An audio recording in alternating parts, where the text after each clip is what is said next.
In the age when prophets walked the earth, the greatest king of Israel breathed his last. His son Sulaiman, peace be upon him, was not merely an heir to a throne. He was heir to a covenant with the Almighty. Allah said, "We subjected to him the wind. Its morning journey was 1 month, and its evening journey was 1 month." From among his armies were the Jinn, beings of fire and shadow, powerful, ancient, and bound to serve. The seal of Sulaiman, no legend, no myth, a divine instrument of authority, feared by every jinn that breathed. Deep beneath the earth, the jinn mined brass and stone, labors that would have taken mankind 1,000 years, done in days.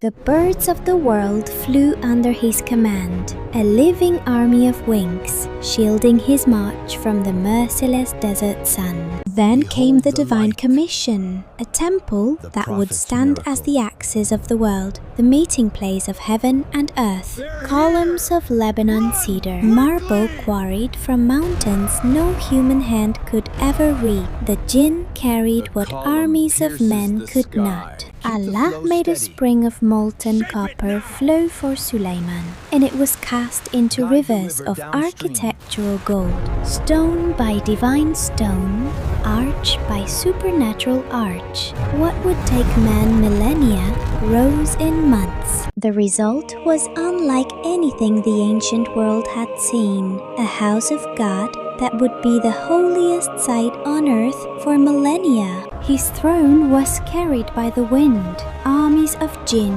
and men traveling in the sky, covering in hours what caravans walked for months. His messenger was a bird, a hoopoe, flying thousands of miles with a letter that would change the fate of a queen and her kingdom. Queen Bilqis of Sheba, the most powerful woman of the ancient world, read the letter sealed with the ring of Sulaiman, and she trembled. She had come to test him. She left, tested by God herself, standing on glass, looking at flowing water and finding the truth. She said, "My Lord, I have wronged my soul, and I submit with Sulaiman to Allah, Lord of all creation."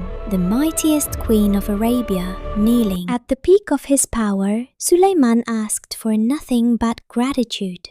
"My Lord, let me be grateful. Let my deeds please you." When his staff broke, felled by an earthworm, the jinn learned that the king they feared had already departed. For how long, only Allah knew. The kingdom of Sulaiman, the greatest ever granted to a human being, stood not by sword, but by divine permission.